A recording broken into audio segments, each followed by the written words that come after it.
Om Swastiastu.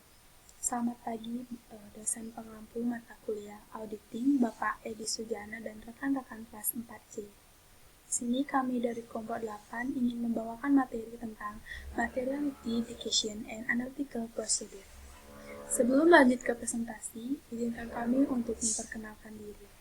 Yang pertama ada saya sendiri, Miwayan Wulantari dengan NIM 1917051066. Rekan saya Gusti Agung Ayu Puturatna Widiantari dengan NIM 1917051129. Adapun pokok pembahasan yang akan kami bawakan yang pertama yaitu konsep materialitas dan penilaian awal tentang materialitas, penetapan materialitas oleh auditor, keputusan materialitas. Materi selanjutnya yaitu ada definisi prosedur analitis, tujuan prosedur analitis, waktu penggunaan, jenis-jenis prosedur analitis, metode prosedur analitis. Selanjutnya langsung saja ke materi materialitas. Yang pertama ada konsep materialitas.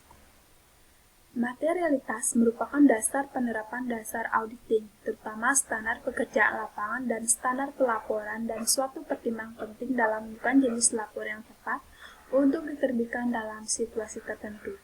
Definisi materialitas dalam kaitannya dengan akuntansi dan pelaporan audit adalah suatu salah saji dalam laporan dianggap material jika pengetahuan atas salah saji mempengaruhi keputusan pemakaian laporan. Selanjutnya, tingkat materialitas dalam mempertimbangkan jenis laporan. Dalam menerapkan definisi tersebut, digunakan 3 tingkatan materialitas dalam mempertimbangkan jenis laporan yang dibuat, yaitu yang pertama, jumlah tingkat material, yang kedua, jumlah material tetapi tidak mengganggu laporan keuangan secara keseluruhan, yang ketiga, jumlah material atau pengaruhnya sangat luas sehingga kewajaran laporan keuangan secara keseluruhan diragukan. Selanjutnya yaitu ada penilaian awal tentang materialitas. Auditor membuat penilaian awal tentang tingkat materialitas di perencanaan audit mereka. Penilaian ini sering disebut perencanaan materialitas. Pada akhirnya dapat berbeda dari tingkat materialitas yang digunakan pada akhir audit yang mengevaluasi temuan audit, karena keadaan sekitarnya dapat berubah dan informasi tambahan tentang entitas akan diperoleh selama audit berjalan. Dalam perencanaan audit, auditor harus menilai materialitas pada 2 tingkat, yaitu yang pertama, tingkat pelaporan keuangan, karena kewajaran opini auditor akan meluas ke pelaporan keuangan yang diambil secara keseluruhan. Selanjutnya,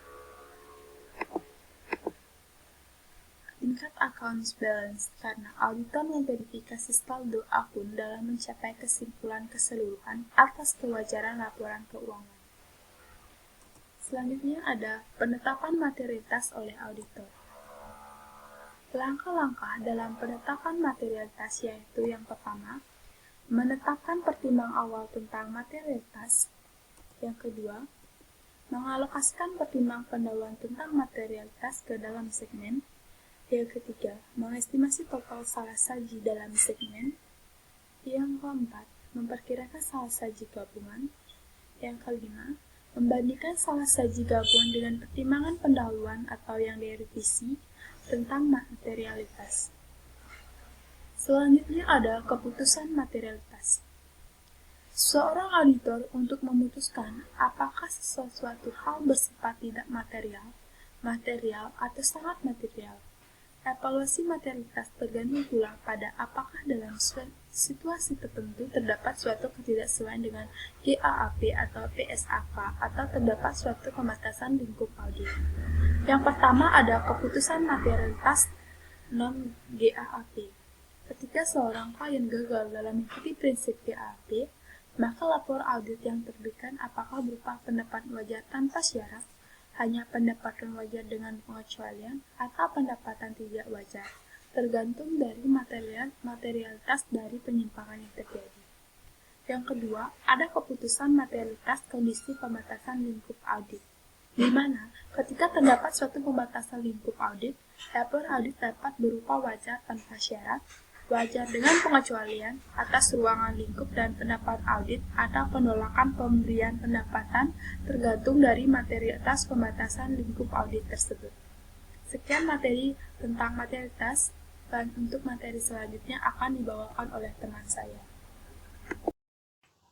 Baik, terima kasih atas waktunya. Di sini saya akan melanjutkan presentasi dari rekan saya. Materi selanjutnya yaitu prosedur analitis. Definisi prosedur analitis. Prosedur analitis adalah suatu evaluasi atas informasi keuangan yang dilakukan dengan mempelajari hubungan logis antara data keuangan dan data non-keuangan, meliputi perbandingan jumlah-jumlah yang tercatat dengan harapan auditor. Jadi, prosedur analitis merupakan evaluasi hubungan data keuangan dengan data non-keuangan untuk memperoleh bukti audit melalui analisis perbandingan data-data tersebut. Tujuan prosedur analitis. Ada 3 tujuan prosedur analitis menurut Ikatan Akuntansi Indonesia dalam Standar Profesional Akuntan Publik. Pertama, membantu auditor dalam merencanakan sifat dan lingkup prosedur analitis lainnya. Kedua, sebagai pengujian substansi untuk memperoleh bukti tentang asersi tertentu yang berhubungan dengan saldo akun. Ketiga, sebagai review menyeluruh informasi keuangan pada tahap review akhir audit. Waktu penggunaan. Ada 3 waktu penggunaan menurut Ikatan Akuntansi Indonesia dalam Standar Akuntan Publik. Pertama, tahap perencanaan. Tahap perencanaan ditujukan untuk meningkatkan pemahaman auditor atas bisnis klien dan transaksi atau peristiwa yang terjadi sejak tanggal audit terakhir, dan mengidentifikasi bidang yang kemungkinan mencerminkan risiko tertentu yang bersangkutan dengan audit. Kedua, tahap pengujian. Tahap pengujian tergantung atas sifat asersi, kelayakan dan kemampuan untuk memprediksi suatu hubungan, ketersediaan dan keandalan data yang digunakan untuk mengembangkan harapan dan ketepatan harapan. Ketiga, tahap penyelesaian. Dikatakan bahwa tujuan prosedur analitis yang diterapkan dalam tahap penyelesaian adalah untuk membantu auditor dalam menilai kesimpulan yang diperoleh dan dalam mengevaluasi penyajian laporan keuangan secara menyeluruh. Jenis-jenis prosedur analitis. Ada 5 jenis prosedur analitis. Pertama, membandingkan data klien dengan industri.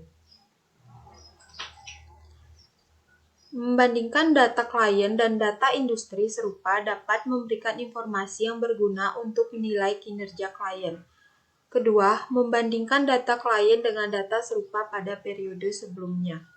Jenis ini dapat dilakukan dengan membandingkan saldo tahun berjalan dengan saldo tahun lalu, atau membandingkan rincian total saldo dengan rincian serupa pada tahun sebelumnya. Selain itu, dapat juga dengan menghitung rasio dan hubungan persentase untuk perbandingan dengan tahun sebelumnya. Ketiga, membandingkan data klien dengan data yang diperkirakan klien. Sebagian besar perusahaan membuat anggaran untuk berbagai aspek operasi dan hasil keuangannya.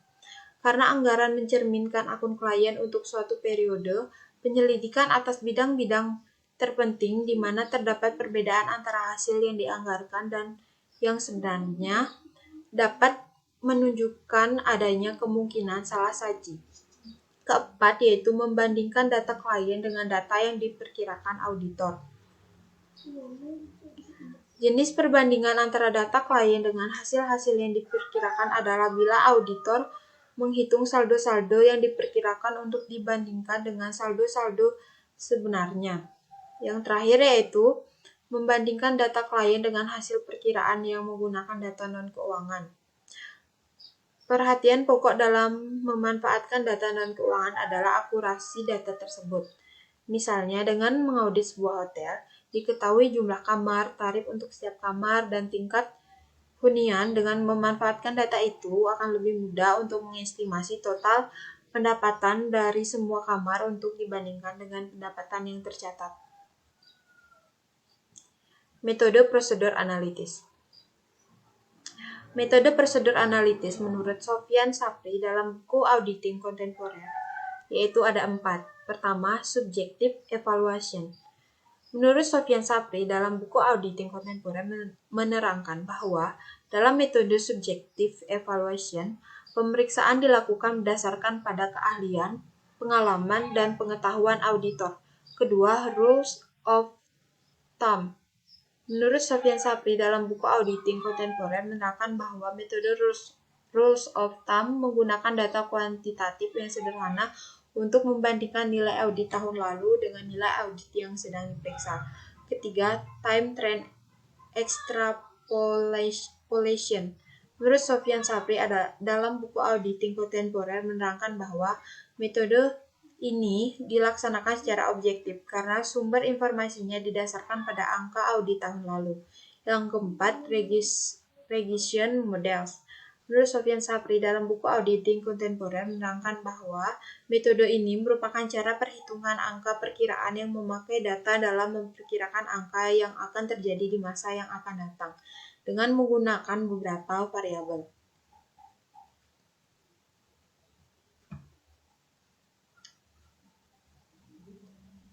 Sekian presentasi dari kelompok kami. Jika ada yang kurang jelas, nanti dapat ditanyakan pada sesi diskusi. Akhir kata saya ucapkan terima kasih dan Om Santi Santi Santi Om.